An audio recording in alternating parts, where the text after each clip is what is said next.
शुक्लांबरधरं विष्णुं शशिवर्णं चतुर्भुजं प्रसन्नवदनं ध्यायेत् सर्वविघ्नोपशान्तये। अगजाननपद्मार्कं गजाननमहर्निशम् अनेकदन्तं भक्तानाम् एकदन्तमुपास्महे। वागीशाद्यास्सु मनसः सर्वार्थानामुपक्रमे यन्नत्वा कृतकृत्यास्युस्तन्नमामि गजाननम्। व्यासं वसिष्ठनप्तारं शक्तेः पौत्रमकल्मषम् पराशरात्मजं वन्दे सुकतातं तपोनिधिम्। व्यासाय विष्णुरूपाय व्यासरूपाय विष्णवे नमो वै ब्रह्मनिधये वासिष्ठाय नमो नमः। अचतुर्वदनो ब्रह्मा द्विबाहुरपरो हरिः अफाललोचनः शम्भुर्भगवान् बादरायणः। श्रुतिस्मृतिपुराणानामालयं करुणालयं नमामि भगवत्पादशङ्करं लोकशङ्करम्। शङ्करं शङ्कराचार्यं केशवं बादरायणम् सूत्रभाष्यकृतौ वन्दे भगवन्तौ पुनः पुनः। ॐ नमो ब्रह्मादिभ्यो ब्रह्मविद्यासम्प्रदायप्रवर्तकेभ्यो नमो वंशऋषिभ्यो नमो महद्भ्यो गुरुभ्यः। अस्मत्श्रीगुरुचरणारविन्दाभ्यां नमः। परमेष्ठिगुरोरूपं गृहीत्वा भूत्परो गुरुः ततो वाप्यगुरोरूपं श्रियानन्दो गुरुर्मम। सर्वोपप्लवरहितः प्रज्ञानघनः पृच्छगर्धो ब्रह्मैवाहमस्मि ब्रह्मैवाहमस्मि ब्रह्मैवाहमस्मि। सदाशिवसमारम्भां व्यासशङ्करमध्यमाम् अस्मदाचार्यपर्यन्तां वन्दे गुरुपरम्पराम्। प्रातस्मरामि हृदि संस्फुरदात्मतत्त्वं सच्चित्सुखं परमहंसगतिं तुरीयम्। यत्स्वप्नजागरसुषुप्तमवैति नित्यं तद्ब्रह्म निष्कळमहं न च भूतसङ्घः। ఆత్మ సచ్చిదానంద స్వరూపం, అది పరమహంసలకు గతి. తురీయ జాగ్రత్త స్వప్న సుషుప్త్యవస్థలకు అతీతమైనది. అది నిత్యము నిష్కళంకము అయినది. అటువంటి ఆత్మయే నేను. దేహేంద్రియ మనోబుద్ధులకు అతీతమైన ఆత్మయే నేను. ఇట్టి ఆత్మతత్వాన్ని నిత్యం ప్రాతకాలంలో స్మరిస్తాను అని శ్రీమద్ పరమహంస పరివ్రాజకాచార్యవర్యులు జగద్గురువులు శ్రీమద్ శంకర భగవత్పాద ఆచార్యస్వాముల వారు ఆత్మబోధ అనేటువంటి గ్రంథాన్ని రచిస్తూ మొదట్లో వారు ప్రతిజ్ఞ చేసున్నారు. అదే ప్రతిజ్ఞని అందరం కూడా చేస్తూ ఆ మార్గాన్ని అనుసరిస్తూ ఆత్మతత్వాన్ని అందరూ అలవర్చుకోవాలని కోరుకుంటూ, తపోభిః క్షీణపాపానాం శాంతానాం వీతరాగిణాం ముముక్షూణామపేక్షోజమాత్మబోధో విధీయతే. తపస్సు చేత పాపాలు ప్రక్షాళన చేసుకున్నట్టి శాంతచిత్తులు కోరికలు అధిగమించినట్టి మోక్షాపేక్షుతులకై ఈ ఆత్మబోధ రచింపబడినది. అంటే దీనిలో అనుబంధ చతుష్టయం సూచింపబడినది. విషయం, ప్రయోజనం, సంబంధం, అధికారి అనేవి అనుబంధ చతుష్టయం. ఈ 4 అనుబంధాలు ఈ మొదటి శ్లోకంలో తెలుపబడ్డాయి. ఇందులో విషయం ఆత్మజ్ఞానం సర్వ వేదాంతసారం సోదాహరణంగా చెప్పబడినది. బంధ విముక్తి ప్రయోజనం సదసద్వివేకం. ఫలభోగమునందు అనాసక్తి, శమదమాది గుణసంపత్తి, మోక్షకాంక్ష గలవాడు సరి అయిన అధికారి. విషయ విశదీకరణయే సంబంధం. మనలోని దివ్యత్వాన్ని పైకి తెచ్చేది తపస్సు. ఇంద్రియ నిగ్రహం దీనికి మూలం. కోరికలను జయించిన వ్యక్తికే శాంతి లభిస్తుంది. శాంతమనస్కుడే ముముక్షువు కాగలడు. బోధోన్యసాధనేభ్యో హి సాక్షాన్మోక్షైక సాధనం పాకస్యవన్యవజ్ఞానం వినా మోక్షో న సిద్ధ్యతి. మిగిలిన సాధనల కంటే జ్ఞానమార్గం సూటి అయినది. అగ్ని లేనిదే వండడం సాధ్యపడదు. అట్లే జ్ఞానం లేనిదే మోక్షం సిద్ధించదు. అంటే మోక్షం అంటే విముక్తి, అజ్ఞానమే బంధనం. అవిద్య నాశనం అయిన నాడు మన స్వరూపం గ్రహిస్తాం. అవిరోధితయా కర్మణ విద్యాం వినివర్తయేత్. విద్యా అవిద్యాం నిహంత్యేవ తేజస్తిమిరసంఘవతు. కర్మ మాయను నిర్మూలించలేదు. ఎందుకంటే కర్మ దానికి భిన్నమైనది కాదు. చీకటిని తొలగించడానికి దీపమే కావలసి ఉంటుంది. అట్లే జ్ఞానం మాత్రమే మాయను రూపుమాపగలదు. వీటితో మనం తాదాత్మ్యం చెందినప్పుడే కర్మలు చేస్తాం. ఆత్మజ్ఞాన నిష్ఠాపరునికి ఈ కర్మలతో పని ఉండదు. అజ్ఞానాంధకారాన్ని పారద్రోలడానికి జ్ఞానదీపికయే కావలసి ఉంటుంది. పరిచ్ఛిన్న జీవా జ్ఞానాత్తన్నాశేషతి కేవలః స్వయం ప్రకాశతే హ్యాత్మా మేఘాపాయేం సుమానివ. అజ్ఞానం వలన ఆత్మ పరిమితమైనట్లు తెలుస్తుంది. అజ్ఞానం నశించగానే శుద్ధాత్మ మేఘాలు తొలగగానే సూర్యుడు ప్రకాశించేటట్లు స్వయంగా ప్రకాశమానమవుతుంది. అంటే స్వయం ప్రకాశమైనట్టి సర్వవ్యాపకమైనట్టి ఆత్మ మన మనోవృత్తుల వలన పరిమితమైనట్లు వివిధ నామరూపాలతో గోచరిస్తుంది. ఆత్మ శుద్ధ చైతన్య స్వరూపం, స్వయం ప్రకాశమానం. అజ్ఞాన మేఘాలు తొలగగానే స్వయం ప్రకాశముగా ఆత్మభానుడు బయటపడతాడు.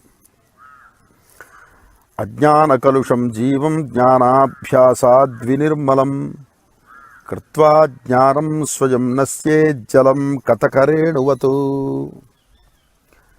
అజ్ఞాన కలుషమైన దానిని జ్ఞాన సాధన మార్గం ద్వారా శుద్ధి చెయ్యాలి. ఎలాగంటే ఎండుపు గింజ మలినమైన నీటిని శుద్ధి చేసి తనంతట తాను క్రిందకి దిగిపోయినట్లుగా జ్ఞానం తన శుద్ధి కార్యక్రమం పూర్తి కాగానే లయమైపోతుంది. అంటే ఆత్మస్వరూపం జ్ఞానమే. ఆత్మజ్ఞానం వృత్తి జ్ఞానమైన మేధకు సంబంధించినది. వృత్తి చైతన్యం మూల అఖండ చైతన్యంలో లయమైన నాడు జీవభావం పోతుంది. వ్యక్తి చైతన్యం శుద్ధ అఖండ చైతన్యం లీనం కావాలి.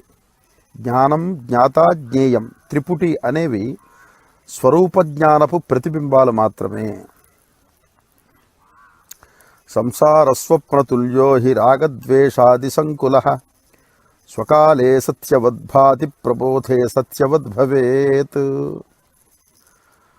మనం కలగంటున్నంతకాలం అది యథార్థంగానే కనిపిస్తుంది. అలాగే రాగద్వేషాలతో కూడుకున్న సంసార జీవితం జ్ఞానోదయం కానంత వరకు యథార్థమైన దానిలా గోచరిస్తుంది. పారమార్థిక సత్తాలో ప్రవేశించిన వ్యక్తికి ప్రపంచం స్వప్నతుల్యమే. అంటే జ్ఞానోదయమై ఆత్మజ్ఞాననిష్ట కుదరనంత కాలం జీవుడు చస్తూ పుడుతూ సంసార బాధలకు లోనవుతూ ఉంటాడు. క్షణిక సుఖాలకు కష్టాలకు గురి అవుతూ ఉంటాడు.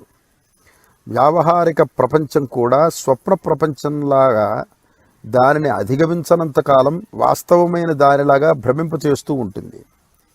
ఆధ్యాత్మిక శిఖరాల నుండి చూస్తే రెండిటికీ తేడా లేదు, రెండూ క్షణికాలే.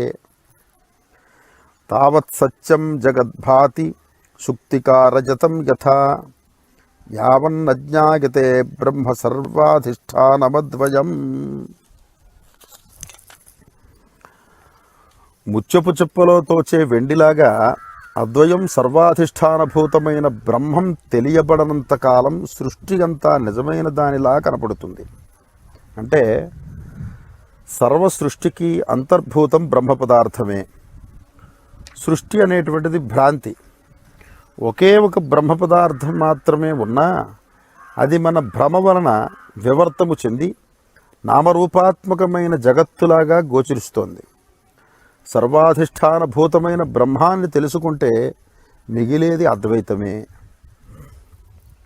ఉపాదానే ఖిలాధారే జగంతి పరమేశ్వరే సర్గస్థితిలయాన్యాంతి బుద్బుదానీవవారిణి. నీటిలోని బుడగలలాగా సృష్టి స్థితిలయాత్మకమైన ప్రపంచం ఉపాదాన కారణము, అఖిలాధారుడు అయిన పరమేశ్వరుని యందు భాసిస్తున్నది. అంటే బ్రహ్మ పదార్థం సత్ చిత్ ఆనందమయం. ప్రపంచ దృష్ట్యా చూస్తే సృష్టి స్థితిలయాలకు కారణభూతం. నీటిలో పుట్టి కొంతకాలం ఉండి తిరిగి దాల్లోనే కలిసిపోయే బుడగలాగా సర్వ సృష్టి శాశ్వతమైనది కాదు.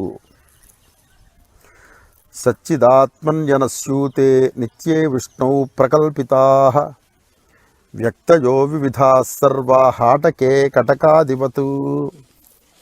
బంగారంతో చేయబడిన వివిధ రకాలైన ఆభరణాలలాగా శాశ్వతము సర్వవ్యాపకము సత్ చిత్ స్వాభావికము అయిన విష్ణువు నామరూపాత్మకమైన సర్వము భాషిస్తున్నది.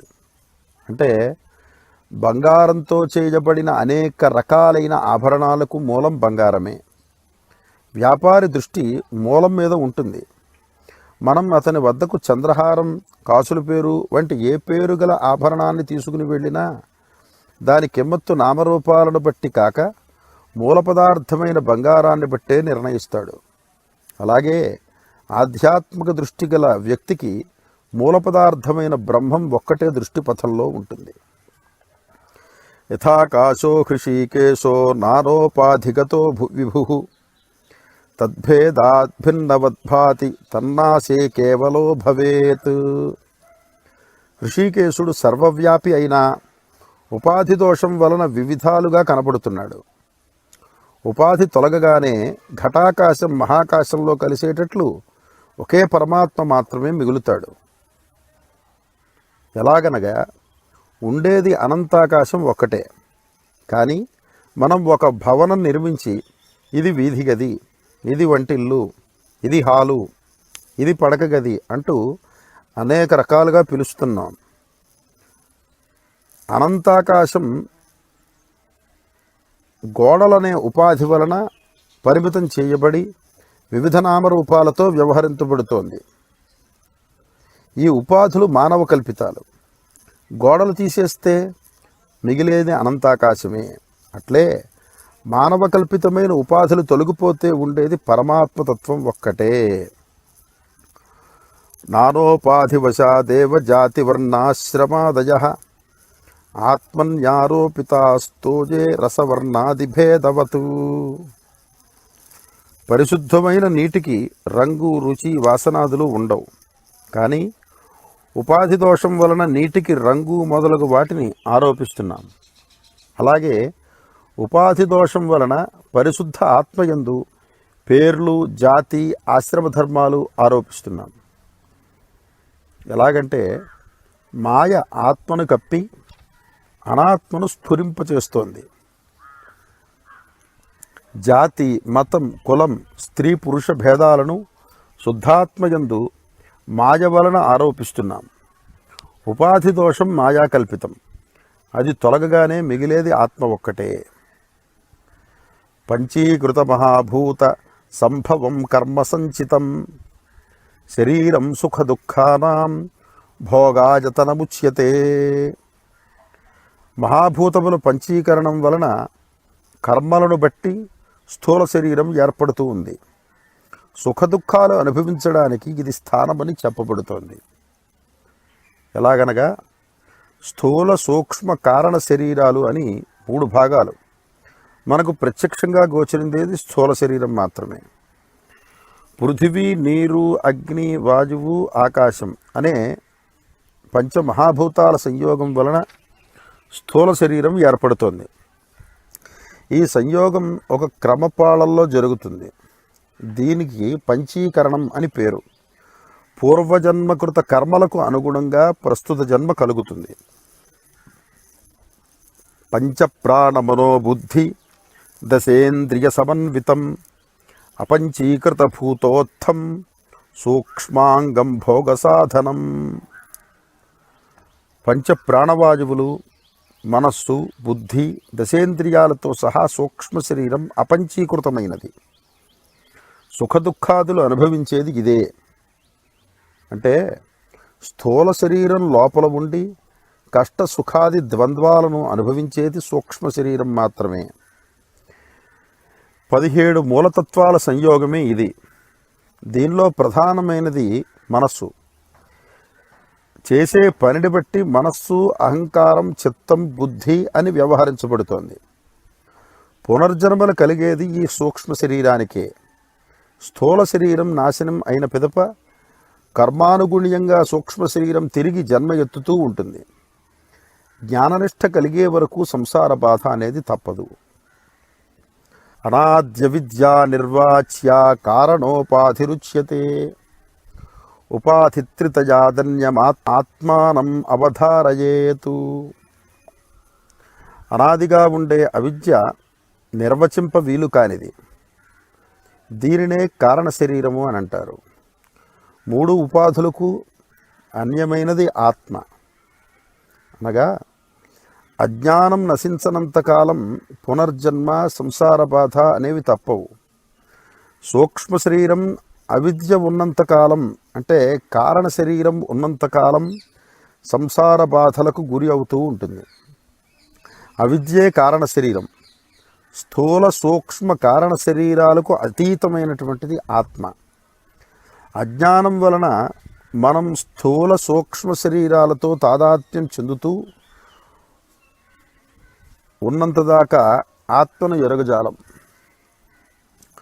పంచకోశాదియోగేన తత్తన్మయ ఇవ స్థితః శుద్ధాత్మా నీలవస్త్రాదియోగేన స్ఫటికో యథా.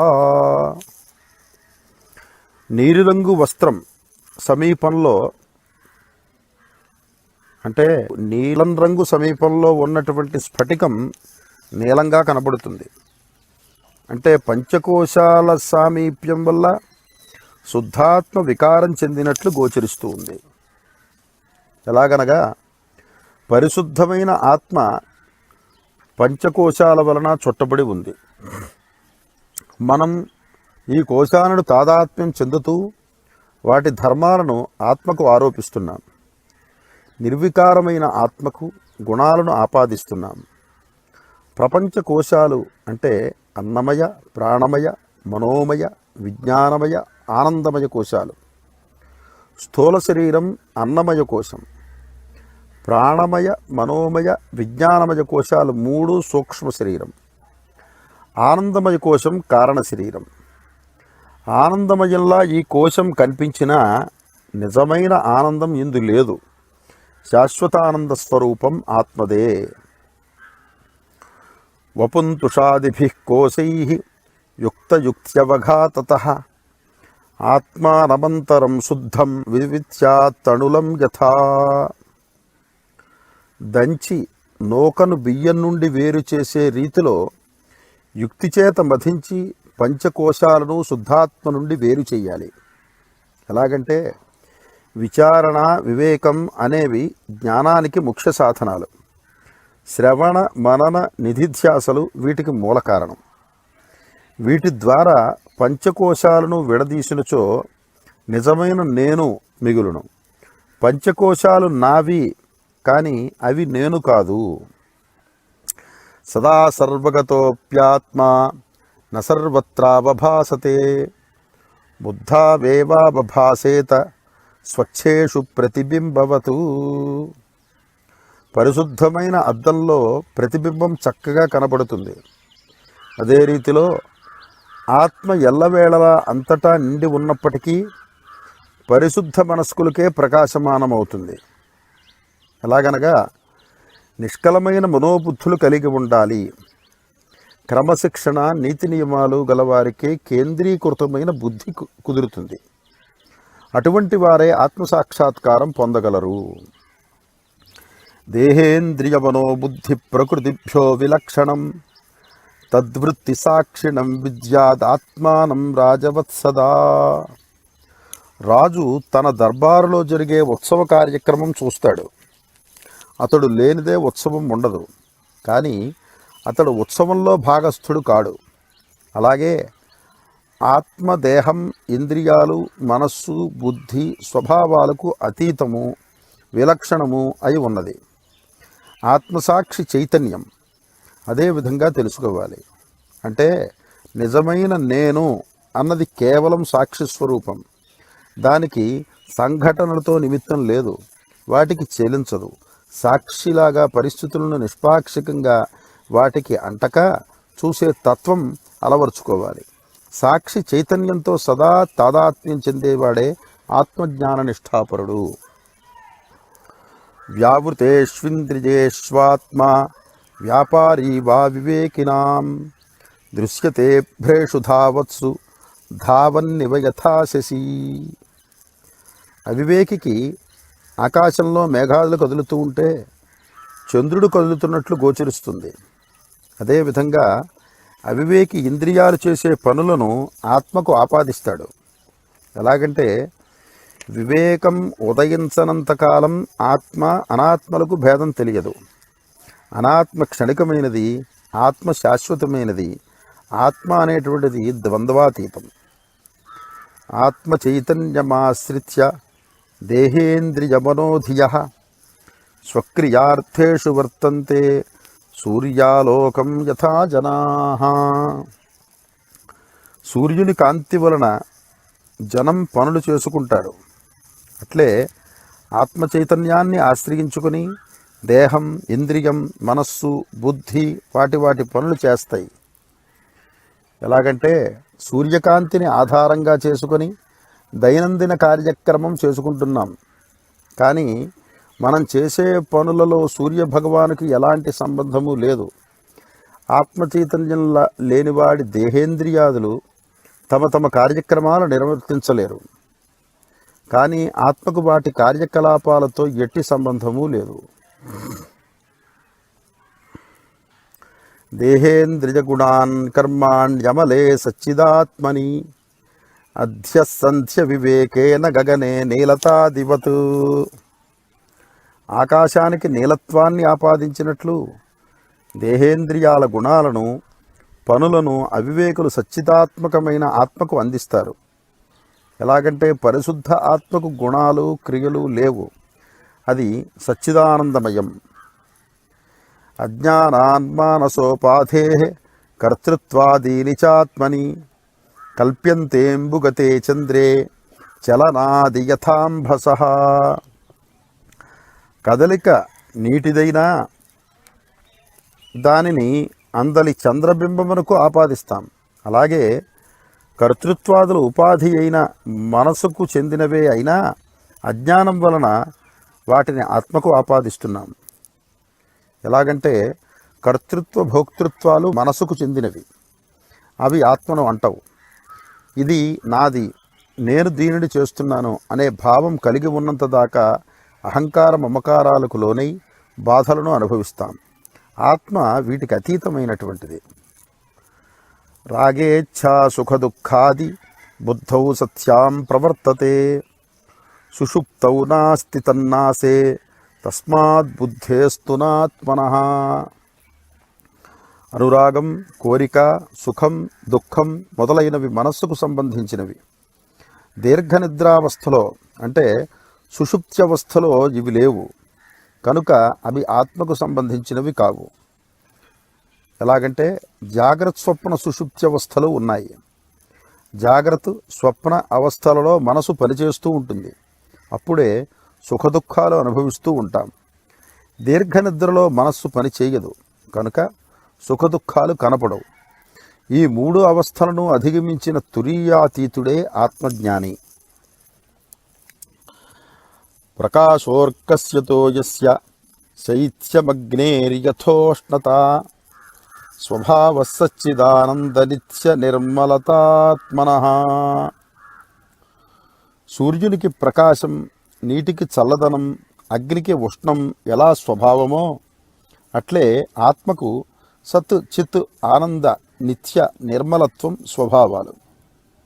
అంటే వస్తువుతో దాని స్వభావం ముడిపడి ఉంటుంది. అది సదా నిర్మలంగా ఉంటుంది. ఆత్మనఃసచ్చిదంశశ్చ బుద్ధేర్వృత్తిరితి ద్వయం సంయోజ్య చ వివేకేన జానామీతి ప్రవర్తతే. ఆత్మయందలి సత్, చిత్ అంశం, శుద్ధియందలి భావవృత్తి రెండిటినీ కలిపి అవివేకి నేను తెలుసుకున్నాను అనుకుంటున్నాడు. ఎలాగంటే ఆత్మ జ్ఞానమయం, అందు తెలుసుకునేవాడు తెలియబడేది అనే విచక్షణకు తావులేదు. నేను తెలుసుకొనుచున్నాను అనే భావం అహంకారయుతమైన బుద్ధికి చెందినదే. అది ఆత్మస్వరూపపు ప్రతిబింబమే. మనస్సు ఆత్మ చైతన్యాన్నే ప్రతిబింబిస్తుంది. ఆత్మనో విక్రియా నాస్తి బుద్ధేర్బోధో నజాత్వితి జీవః సర్వమలం జ్ఞాత్వా జ్ఞాతా దృష్టేతి ముహ్యతి. ఆత్మకు మార్పు లేదు, బుద్ధికి స్వతహాగా జ్ఞానం లేదు. జీవుడు భ్రమ వలన నేను తెలుసుకొనుచున్నాను, నేను చూస్తున్నాను అని అనుకుంటున్నాడు. ఎలాగంటే ఆత్మ చైతన్యాన్ని బుద్ధి ప్రతిబింబిస్తుంది. విద్యుత్తు లేనిదే దీపం వెలగనట్లు బుద్ధి స్వయం ప్రకాశమానం కాదు. మాయ వల్ల బుద్ధి యందు ప్రతిబింబించే జ్ఞానమే మూలమైన ఆత్మ అని పొరపడుతున్నాం. రజ్జు సర్పవదాత్మానం జీవో జ్ఞాత్వా భయం వహేత్ నాహం జీవః పరాత్మేతి జ్ఞాతశ్చేన్నిర్భయో భవేత్. తాడును చూసి పాము అని భ్రమించి భయం చెందేటట్లు జీవభావం వల్ల భయం కలుగుతోంది. నేను పరమాత్ముణ్ణి, జీవుణ్ణి కాను అనే నిశ్చయ జ్ఞానం కలిగిన నాడు నిర్భయం కలుగుతుంది. మనలోని దివ్యత్వాన్ని విస్మరించి ఆత్మను దర్శించలేక పరిమిత జీవభావంతో భయభ్రాంతులకు, సుఖదుఖాలకు లోనవుతున్నాం. అంతటా ఉన్నది ఒక్కటే ఆత్మ పదార్థం అనే దృఢ నిశ్చయం కుదిరిన నాడు ద్వంద్వాతీతులమై నిర్భయత్వం చెందుతాం. ఆత్మావభాసయత్యేకో బుద్ధ్యాదీనీంద్రియాణ్యపి దీపో ఘటాదివత్స్వాత్మా జడైస్తైర్నావభాసతే.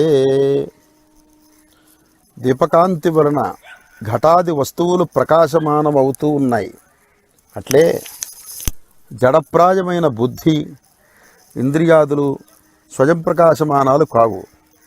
ఆత్మ చైతన్యం వల్లనే అవి ప్రకాశిస్తున్నాయి. ఎలాగంటే ఆత్మస్వభావం ఎరుక. వ్యావహారిక సత్తాలో వస్తువును గుర్తించడానికి వృత్తివ్యాప్తి, ఫలవ్యాప్తి ఉండాలి. కానీ ఆత్మను తెలుసుకోవడం అంటే అజ్ఞాన నివృత్తియే. నాడు స్వయం ప్రకాశమానమైన ఆత్మ ఒక్కటే మిగులుతుంది. స్వబోధేనాన్యబోధేచ్ఛ బోధరూపతయాత్మనః నదీపస్యాన్యదీపోచ్ఛ స్వాత్మ ప్రకాశనే. వెలుగుచున్న దీపాన్ని గుర్తించడానికి వేరొక దీపం అవసరం లేదు. అలాగే జ్ఞానస్వరూపమైన ఆత్మను తెలుసుకోవడానికి మరే ఇతర జ్ఞానము అవసరం లేదు. అంటే అంతటికీ వెలుగునిచ్చే ఆత్మను గుర్తించే వేరే ఇతర వెలుగు ఏముంది ఇంకా? అవిద్యా నిర్మూలమే ఆత్మ తేజస్సును బయటకు తెస్తుంది. నిషిధ్య నిఖిలోపాధీన్ నేతి నేతీతి వాక్యతః విద్యాదైక్యం మహావాక్యైః జీవాత్మ పరమాత్మనోః. ఇది కాదు ఇది కాదు అని అన్ని ఉపాధులను తొలగించి మహావాక్యాలు ప్రతిపాదించిన జీవాత్మ పరమాత్మల ఏకత్వాన్ని తెలుసుకోవాలి. ఎలాగంటే 4 వేదాలు 4 మహావాక్యాలను ప్రతిపాదిస్తున్నాయి. అవి ఋగ్వేదం ప్రజ్ఞానం బ్రహ్మ అని, యజుర్వేదం అహం బ్రహ్మాస్మి అని, సామవేదం తత్వమసి అని, అథర్వణ వేదం అయమాత్మా బ్రహ్మ అని ప్రబోధిస్తున్నాయి. నిజమైన నేను అనేదే ఆత్మ. క్షణికాలైన దేహం, ఇంద్రియాలు, మనస్సు, బుద్ధి మొదలైనవి నేను కానేరవు. ఇలా ఆత్మవిచారం చేసుకుంటూ ఉపాధులను విసర్జించిన నాడు మిగిలేది జీవాత్మ పరమాత్మల ఏకత్వమే. అవిద్యకం శరీరాది దృశ్య బుధవత్కరం ఏతద్విలక్షణం విద్యాదహం బ్రహ్మేతి నిర్మలం. కారణ శరీరం వరకు గల శరీరాది దృశ్యాలు నీటి పొడగలలాగా క్షణికాలు. వీటికి విలక్షణమైన నిర్మలమైన బ్రహ్మ పదార్థాన్ని వివేకి తెలుసుకోవాలి. ఎలాగంటే నేను నిర్మలమైన బ్రహ్మాన్ని అని గ్రహించిన వ్యక్తి క్షణికాలైన దేహాదులతో తాదాత్మ్యం చెందడు. దేహాన్యత్వాన్నమే జన్మ జరాకార్ష్యలయాదయ శబ్దాది విషయై సంగో నిరింద్రియతయా నచ. నేను క్షణికమైన దేహం కాదు. నాకు పుట్టుక, వార్ధక్యం, నిస్సత్తువ, చావు వగైరాలు లేవు. నాకు ఇంద్రియాలు లేవు కనుక నాకు శబ్దాది ఇంద్రియ విషయాలతో సంబంధమే లేదు. అంటే బ్రహ్మజ్ఞానికి ఒక్క ఆత్మ పదార్థం తప్ప అన్యం గోచరించదు. క్షణికమైన దేహము, ఇంద్రియాలతో తాదాత్మ్యం చెందని ఆత్మజ్ఞాన నిష్ఠాపరునికి చావు పుట్టుకలు లేవు. ఇంద్రియ విషయలోలుత్వం లేదు కనుక అతడి అసంగత్వం వలన శాశ్వతానందం లభిస్తుంది అని. అమరస్త్వాన్నమే దుఃఖ రాగద్వేష భయాదయ అప్రాణోహ్యమనాశ్వ ఇత్యాది శృతి శాసనాతు. నేను మనసును కాను కనుక నాకు దుఃఖం, రాగద్వేషాలు, భయం ఇత్యాదులు లేవు. ఆత్మ ప్రాణవాయువు కాదు, మనసు కాదు, అది శుద్ధమైనదని వేదములు ఘోషిస్తున్నాయి. ఎలాగంటే ఆత్మ మనసుకు అతీతమైనది. మనసుకే సుఖదుఖాదులు ఉంటాయి కనుకనే దీర్ఘనిద్రలో మనస్సు ఉన్నప్పుడు సుఖదుఖాలు ఉండవు. ఆత్మతో తాదాత్మ్యం చెందే వ్యక్తికి మనోవికారాలు ఉండవు. ఇది దాని అర్థం. నిర్గుణో నిష్క్రయో నిత్యో నిర్వికల్పో నిరంజనః నిర్వికారో నిరాకారో నిత్యముక్తోస్మి నిర్మలః. ఆత్మ నిర్గుణం, కార్యాలు లేవు, వికల్పాలు లేవు, ఎట్టి మలినాలు కానీ వికారాలు కానీ ఆకారాలు కానీ లేవు. అది శాశ్వతం, నిత్యశుద్ధం, బంధరహితం. అంటే ఆత్మలక్షణాలు గుర్తించి అట్టి ఆత్మయే నేను అని ధ్యానించాలి. అహమాకాశవత్సర్వం బహిరంతర్గతోచ్యుతః సదా సర్వసమసిద్ధః నిస్సంగో నిర్మలోచలః. నేను ఆకాశంలా సర్వత్రా వ్యాపించి ఉన్నాను. నాకు మార్పు లేదు. నేను పరిశుద్ధుణ్ణి, అంతటా ఎల్లప్పుడూ సమానుణ్ణి. నాకు సంగత్వం లేదు, మాలిన్యం లేదు, చలనమూ లేదు. అంటే ధ్యానానికి ఇటువంటి భావం అవసరం అని. నిత్యశుద్ధ విముక్తైకం అఖండానందమద్వయం సత్యం జ్ఞానమనంతం యత్ పరం బ్రహ్మాహమేవ తత్. పరబ్రహ్మం నిత్యం, శుద్ధ బంధరహితం, అది ఏకం, విభజింపరానిది, అందు ద్వైతం లేదు. అది సత్యము, జ్ఞానము, అనంతము. అట్టి బ్రహ్మ పదార్థాన్ని నేనే. ఎలాగంటే ధ్యానం నిమిత్తం ఈ శ్లోకాలు చెప్పబడినవి. నేనే బ్రహ్మాన్ని అని ధ్యానించాలి. క్రమేపీ నేను అనేది బ్రహ్మంలో లీనమై ఏకైక అఖండ చైతన్యం మిగులుతుంది. తైత్తిరీయాది ఉపనిషత్ ప్రతిపాదితమైన బ్రహ్మ పదార్థ నిర్వచనాలు ఈ శ్లోకాదులలో పొందుపరచడమైనది అని ఆచార్యులు వారు చెప్తున్నారు. ఏవం నిరంతరకృత బ్రహ్మైవాస్మీతి వాసన హరత్య విద్యా విక్షేపాన్ రోగా నివరసాయనం.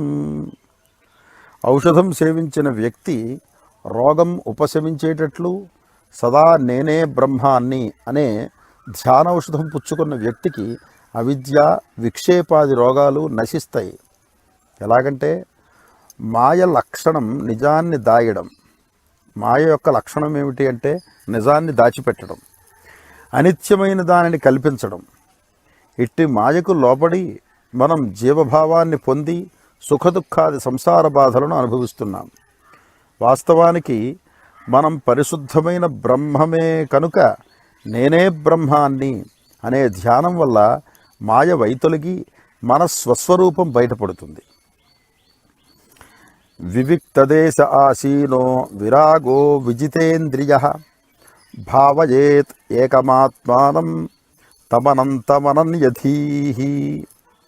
ఏకాంత ప్రదేశంలో కూర్చొని కోరికలను జయించి ఇంద్రియ నిగ్రహం కలిగి అనంతము ఏకము అయిన ఆత్మను ఒక్కదానినే ధ్యానించాలి. ఎలాగంటే ఆత్మధ్యాన నిష్ఠాపరుడు పరబ్రహ్మమే అవుతాడు. రాగద్వేషాదులను ఇంద్రియ ప్రభావాలను జయించిన వాడే ఇందుకు అర్హుడు. దేనిని భావిస్తామో అదే అవుతాం. సర్వోత్కృష్టమైన దానిని నిరంతరం ధ్యానించే వ్యక్తి భగవత్ స్వరూపుడే అవుతాడు. ఆతమన్యేవాఖిలం దృశ్యం ప్రవిలాప్య ధియా సుధీః భావయేదేకమాత్మానం నిర్మలాకాశవత్ సదా. యావత్తు దృశ్య ప్రపంచాన్ని ఆత్మలో లయం చేసి వివేకి ఆత్మధ్యానం చేస్తాడు. నిర్మలాకాశంలా అది సదా శుద్ధమైనది. ఎలాగంటే దృక్కు దృశ్యం అనేవి రెండే ఉన్నాయి. దృశ్యం క్షణికం, నశించేది. దృక్ శాశ్వతమైనది, సర్వసాక్షి, అదే ఆత్మ. రూపవర్ణాదికం సర్వం విహాయ పరమార్థవితు పరిపూర్ణచిదానందస్వరూపేణావతిష్ఠతే. పరమాత్మను తెలిసినవాడు నామరూపాత్మకమైన దృశ్య ప్రపంచాన్ని విడిచి పరిపూర్ణ చిదానంద స్వరూపుడుగా ఉండిపోతాడు. ఎలాగంటే ఆత్మజ్ఞాన నిష్ఠాపరుడు పరిపూర్ణ ఆనందాన్ని అనుభవించడమే కాదు, ఆనంద స్వరూపుడే అయిపోతాడు. అతడు చైతన్యమయుడుగా అవుతాడు. జ్ఞాతృజ్ఞానజ్ఞేయ భేద పరేనాత్మని విద్యతే చిదానందైక రూపత్వాత్ దీప్యతే స్వయమేవహి. తెలుసుకున్నవాడు, తెలియబడు వస్తువు, తెలిసే సాధన అనేవి ఆత్మలో లేవు. ఆత్మ చైతన్య స్వరూపం, ఆనందస్వరూపం అయి స్వయం ప్రకాశమానమై ఉన్నది. అంటే ఒకే చైతన్య స్వరూపం మాత్రమే మిగిలినప్పుడు జ్ఞానం, జ్ఞేయం, జ్ఞాన సాధన అనేవి అందు లయమైపోతాయి. ఏవమాత్మార్పణం ధ్యానమథనే సతతం కృతే ఉదితావగతిర్జ్వాలా సర్వజ్ఞానేంధనం దహేత్. ఈ విధంగా జీవాత్మ అనే సమిధలతో ధ్యానమనే రాపిడి చేయగా జనించే జ్ఞానం అజ్ఞానమనే కట్టెలను దగ్ధం చేస్తోంది. ఎలాగంటే క్షణికమైన దేహాన్ని కాదు, మనసును కాదు, పరిశుద్ధమైన ఆత్మను అనే ధ్యాననిష్టను అలవరుచుకున్నవాడు అజ్ఞానాంధకార నివృత్తిని పొంది జ్ఞానస్వరూపుడవుతాడు. కైవల్యోపనిషత్తులో చెప్పినట్టు మనసు అనే కట్టెను ఓంకారమనే కట్టెతో రాపిడి చేయడం వల్ల జనించే అగ్ని బంధాలను దహిస్తుంది. అహం బ్రహ్మాస్మి అనే ధ్యానం వల్ల జ్ఞానాగ్ని రాజుకొని సర్వబంధాలను కాల్చి ముక్తినిస్తుంది. అరుణేనేవ బోధేన పూర్వం సంతమసే హృతే తత ఆవిర్భవేదాత్మా స్వయమేవాంశుమానివా. అరుణుడు చీకటిని తొలగించి రానున్న సూర్యోదయం సూచిస్తాడు. అలాగే జ్ఞానం అజ్ఞానాంధకారాన్ని పారద్రోలి స్వయం ప్రకాశమానమైన ఆత్మసాక్షాత్కారాన్ని సూచిస్తుంది. అంటే జ్ఞానం అనేది అజ్ఞాన తిమిరాన్ని పోకొడుతుంది.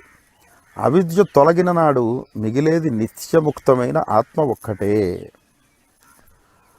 ఆత్మా తు సతతం ప్రాప్తోప్యప్రాప్తవద విద్యయా తద్నాసే ప్రాప్తవద్భాతి స్వకంఠాభరణం యథా.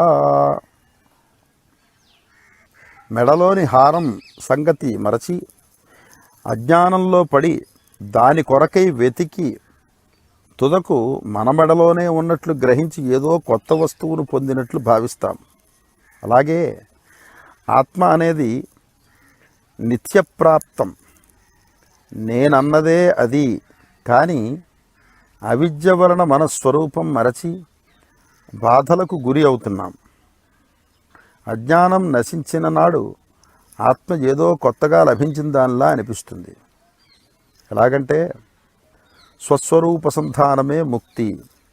దీనికి కొత్తగా సంపాదించవలసిన అవసరం లేదు.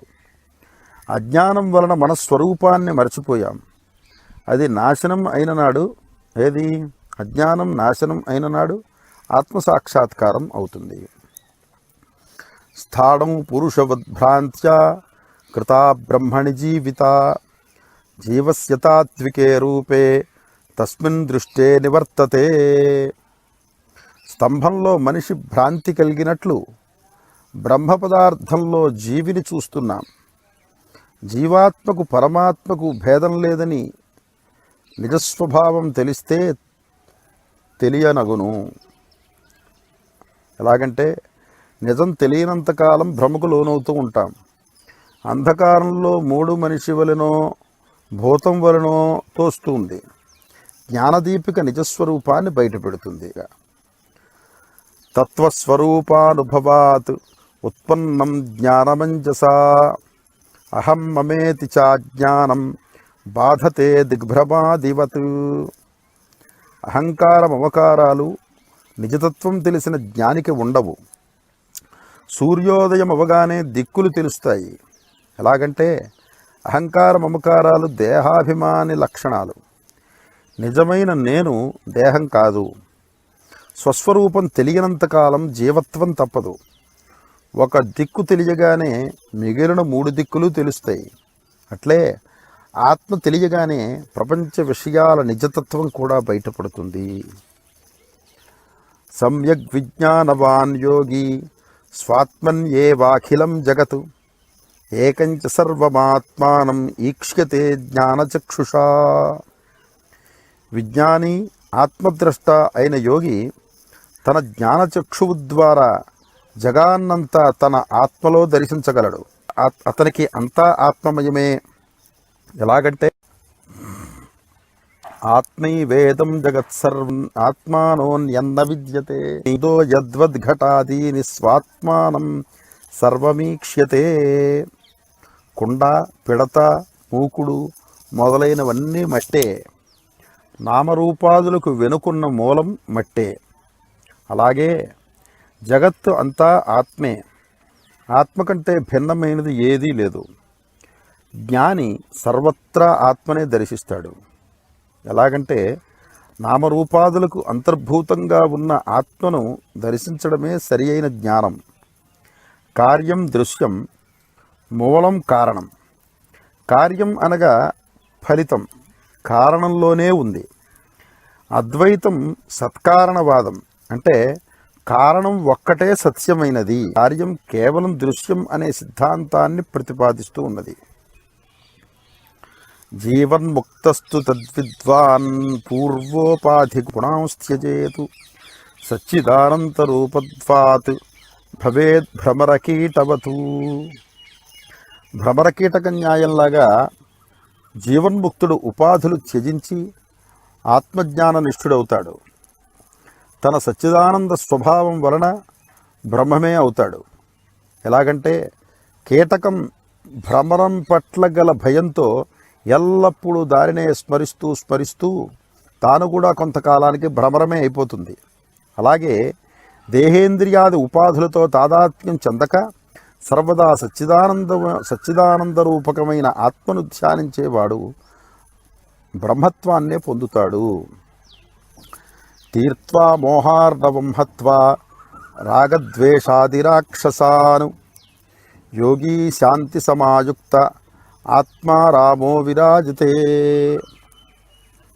మోహసముద్రాన్ని దాటి రాగద్వేషాది రాక్షసులను సంహరించి యోగి శాంతియుతుడై ఆత్మారామునిలో విరాజిల్లుతాడు. ఎలాగంటే యోగి తన ఆత్మయందు తానే రమిస్తూ నిత్యానందమయుడవుతాడు. మోహాన్ని రాగద్వేషాలను ఇచ్చిన శాంతమనస్కుడే యోగి కాగలడు. బాహ్య నిత్య సుఖాసక్తిం హిత్వాత్మ సుఖ నివృత్త ఘటస్థదీపవత్స్వస్థస్య స్వాంతరేవ ప్రకాశతే. జీవన్ముక్తుడు అనిత్యాలైన బాహ్య సుఖాలలో అనాసక్తుడై ఆత్మసుఖాన్ని అనుభవిస్తూ ఘటంలో ఉంచబడిన దీపంలా నిశ్చలంగా ప్రకాశిస్తాడు. అంటే బాహ్య సుఖాలు అనిత్యాలు, ఆత్మానందమే శాశ్వతం అని. ఉపాధిస్థోపి తద్ధర్మై అలిప్తో వ్యోమవన్ముని సర్వవిన్మూఢవత్తిష్ఠేత్ అసక్తో వాజువశ్చరేత్. దేహేంద్రియాది ఉపాధులు ఉన్నా మునికి వాటి ధర్మాలతో సంబంధం లేదు. దేనిని పట్టించుకోక సర్వజ్ఞుడే అయిన మూఢునిలాగా అతడు ఉంటాడు. వాయువులా దేనిని అంటక అతడు చరిస్తాడు. అంటే అజ్ఞానులకు ముని మూఢునిలాగా తోచవచ్చు. ఆకాశం వలె నిర్గుణయుక్తుడైన వానికి అనాసక్తియే మూల లక్షణం, అస్పరిసే వాని యోగం అని. ఉపాధి విలజాద్విష్ణౌ నిర్వశేషం విషేన్ముని జలే జలం వియద్యోమ్ని తేజస్తేజశివా యథా. నీటిలో కలిసిన నీరు, మహాకాశంలో కలిసిన ఘటాకాశం, వెలుతురులో కలిసిన వెలుతురు ఎలా ఒకటి అవుతావో ఉపాధిరహితుడైన ముని సర్వవ్యాప్తి అయిన విష్ణుతత్వంలో నిర్విశేషంగా లీనమైపోతాడు. ఎలాగంటే బ్రహ్మవిదుడు బ్రహ్మయే అవుతాడు. జీవన్ముక్తి, విదేహ విముక్తి అనే భేదాలు చూపరులకే కాని ఆత్మజ్ఞాన నిష్ఠాపరుడు నిత్యముక్తుడే. ఎల్లాభాన్నా పరో లాభో యత్సుఖాన్నా పరం సుఖం యజ్ఞానాన్నా పరం జ్ఞానం తద్బ్రహ్మేత్యవధారయేత్. దేనిని పొందితే ఇక పొందదగినది ఏదీ ఉండదో, ఏ సుఖం కంటే మించిన సుఖం లేదో, ఏ జ్ఞానం కంటే మించిన జ్ఞానం లేదో దానిని బ్రహ్మమని తెలుసుకోవాలి. ఎలాగంటే ఏది పరిమితమో అది అల్పం, అనంతము, అత్యధికము, సర్వోత్కృష్టము, శాశ్వతము అయినది పరబ్రహ్మం. దానిని పొందటమే మన గమ్యం, అంతకు మించినది ఏదీ లేదు. యదృష్ట్వా నా పరం దృశ్యం యద్భూత్వా న పునర్భువః యజ్ఞాత్వా నాసరం జ్ఞేయం తద్బ్రహ్మేత్యవధారయేత్.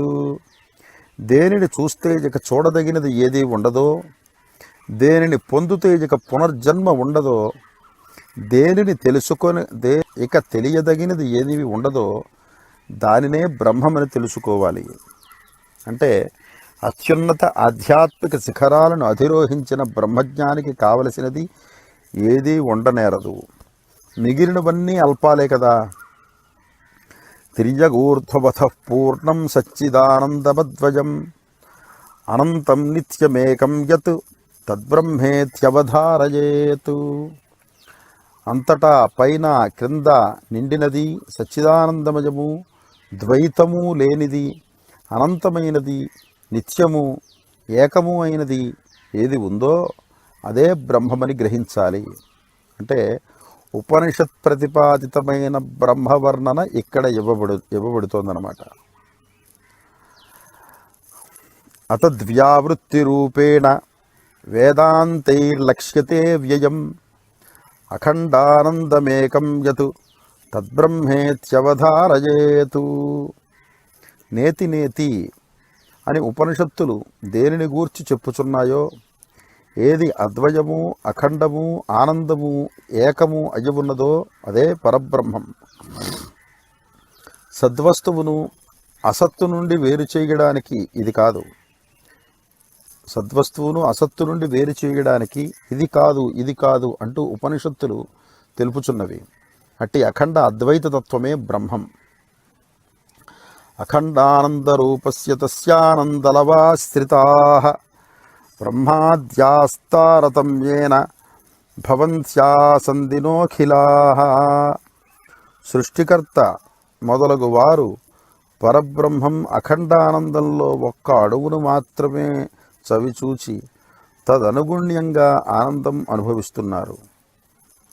ఎలాగంటే పిపీలికాది బ్రహ్మపర్యంతం, సృష్టికర్త అయిన బ్రహ్మపర్యంతం, ఇక్కడ బ్రహ్మ అంటే చతుర్ముఖ బ్రహ్మ తీసుకోవాలి. పిపీలికాది బ్రహ్మపర్యంతం ఉన్న యావత్తు సృష్టిలో జీవరాశి ఆత్మానందంలోని చిన్న అంశను మాత్రమే అనుభవిస్తున్నారు. అవి అన్నీ ఆత్మానందంలోని కొంత శాతాన్ని మాత్రమే ప్రతిబింబిస్తున్నాయి అని. తద్యుక్తమఖిలం వస్తు వ్యవహారశ్చిదన్వితః తస్మాత్ సర్వగతం బ్రహ్మ క్షీరే సర్పిరివాఖిలే.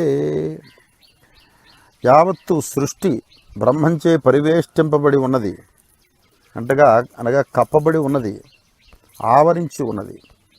బ్రహ్మ చైతన్య ప్రసాదం వలననే వ్యవహారం జరుగుతున్నది.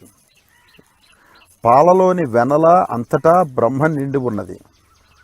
అంటే బ్రహ్మం లేని పదార్థమే లేదు. యథార్థానికి బ్రహ్మాన్ని మించినది కూడా ఏదీ లేదు. అనన్వస్థూలమహరస్వమదీర్ఘమజమవ్యయం అరూపగుణవర్ణాఖ్యం తద్బ్రహ్మేత్యవధారయేతు. బ్రహ్మం సూక్ష్మం కాదు, స్థూలము కాదు, పొట్టి కాదు, పొడవు కాదు, పుట్టుక లేదు, మార్పు లేదు. రూపం, గుణం, రసం, పేరు దానికి ఏవీ లేవు. అంటే బృహదారణ్యకంలోని భావాలు కొన్ని ఇందుకు పరచబడినవి. మనస్సుకు అతీతమైన బ్రహ్మత్వాన్ని మనసుతో వర్ణించలేం. భగవంతుని నిర్వచించబోవడం ఆయనను మైలపరచడమే అవుతుంది. యద్భాసా భాసతేర్కాది భాస్యైర్యత్తు న భాస్యతే ఏన సర్వమిదం భాతి తద్బ్రహ్మేత్యవధారయేతు. దాని వెలుతురు వలన సూర్యాదులకు ప్రకాశం కలుగుతున్నది. దానిని ఇతర వస్తువులు ప్రకాశింపచేయలేవు. యావత్ ప్రపంచం బ్రహ్మం వల్లనే దృశ్యమానమవుతున్నది. అంటే బ్రహ్మ చైతన్య శక్తి తప్ప ఏమీ ప్రకాశించనేరదు. స్వయమంతర్బహిర్వ్యాప్య భాసయన్నఖిలం జగతు బ్రహ్మ ప్రకాశతే వహ్ని ప్రతప్తాయ సపిండవతు. కాలుతున్న ఇనపగుండును ఆవహించిన అగ్నిలాగా బ్రహ్మ పదార్థం స్వయంగా ఈ జగత్తు అంతటా లోపల వెలుపల ఉండి యావత్తును ఆవహించి ప్రకాశిస్తున్నది. ఎలాగంటే కాలుతున్న ఇనపగుండు ప్రకాశవంతంగాను గుండ్రంగాను కనిపిస్తోంది. నిజానికి ప్రకాశిస్తున్నది అగ్నియే కానీ ఇనుపుగుండు కాదు. నిజంగా బ్రహ్మం ఒక్కటే ప్రకాశిస్తున్నా దానిని జగత్తుకు ఆరోపిస్తున్నాం. జగద్విలక్షణం బ్రహ్మ బ్రహ్మాణోన్యన్న కించన బ్రహ్మాన్యద్భాతి చేన్మిథ్యా యథా వరువరీచికా. బ్రహ్మ జగత్తు కంటే విలక్షణమైనది. బ్రహ్మం తప్ప ఇతరం ఏమీ లేదు. మృగతృష్ణలాగా అంటే ఎడారిలో కనిపించే నీటిలాగా బ్రహ్మాన్ని ఆధారంగా చేసుకుని జగత్తు భాషిస్తున్నది. ఎలాగంటే బ్రహ్మాన్ని తెలియనంతకాలం ఆధ్యాత్మిక దాహం తీరదు. జగత్తు సత్యమనే మిథ్యా తప్పదు. జగత్తు నిజస్వరూపం తెలియగానే అది మూలమైన బ్రహ్మంలో లయమైపోతుంది. ఎండమాముల్లాగా దగ్గరికి వెళ్ళి చూస్తే కానీ అది మాయం, దూరం నుంచి చూస్తే అది నీరులాగానే కనిపిస్తూ ఉంటుంది. అలాగే నిజస్వరూపం తెలియగానే జగత్తంతా కూడా మూల బ్రహ్మంలో లయమైపోతుందన్నమాట. దృశ్యతే సురూయతే యద్బ్రహ్మణోన్యన్న తద్భవేతు తత్వజ్ఞానాచ్చ తద్బ్రహ్మ సచ్చిదానందమద్వయం. కనిపించేది వినిపించేది అంతా బ్రహ్మమే. సరి అయిన జ్ఞానం వలన అద్వయం సచ్చిదానంద రూపం అయిన బ్రహ్మం తెలియవస్తుంది. ఎలాగంటే అజ్ఞానికి ద్రష్టా దృశ్యం వేరు, జ్ఞానికి అంతా దృక్కే. సర్వగం సచ్చిదాత్మానం జ్ఞానచక్షుర్నిరీక్షతే అజ్ఞానచక్షుర్నేక్షేత భాస్వంతం భానుమందవతు. జ్ఞానచక్షువు ద్వారానే సర్వవ్యాపి చైతన్య స్వరూపి అయిన ఆత్మను దర్శించగలం. అంధుడు సూర్యుని చూడలేడు, అదేవిధంగా అజ్ఞాని ఆత్మను చూడలేడు. ఎలాగంటే భగవద్దర్శనానికి జ్ఞానచక్షువు అవసరం. శ్రీకృష్ణ పరమాత్మ ప్రసాదించిన జ్ఞానచక్షువుతో అర్జునుడు విశ్వరూపం దర్శనం చేయలేదా? శ్రవణాదిభిరుద్దీప్త జ్ఞానాగ్ని పరితాపితః జీవః సర్వమలాన్ముక్తః స్వర్ణవద్యోతతే స్వయం. జీవుడు శ్రవణాదులతో ఉద్దీప్తి చెంది జ్ఞానాగ్నితప్తుడై మల విముక్తుడై తప్తకాంచనంలా ప్రకాశిస్తాడు. అంటే శ్రవణ మనన నిధిధ్యాస వల్ల జ్ఞాననిష్ట ఏర్పడుతోంది. అప్పుడు మనసు నిర్మల రాహిత్యం చెందుతోంది, జీవభావం నశిస్తోంది, స్వయం ప్రకాశమైన ఆత్మే మిగులుతోంది. మూసలో కరిగించిన బంగారం శుద్ధి పొందినట్లు జ్ఞానాగ్ని మనస్సును శుద్ధి చేస్తోంది. హృదాకాశోదితో హ్యాత్మా బోధభానుస్తమోపహృతు సర్వవ్యాపీ సర్వధారీ భాతి భాసయతేఖిలం.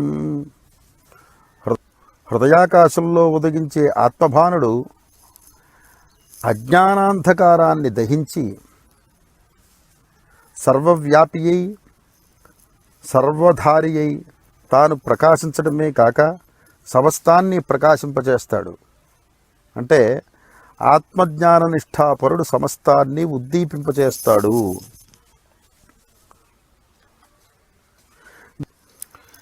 దిగ్దేశకాలాద్యనపేక్ష్య సర్వగం సీతాదిహృన్నిత్యసుఖం నిరంజనం యస్వాత్మతీర్థం భజతే వినిష్క్రియః స సర్వగతో మృతో భవేతు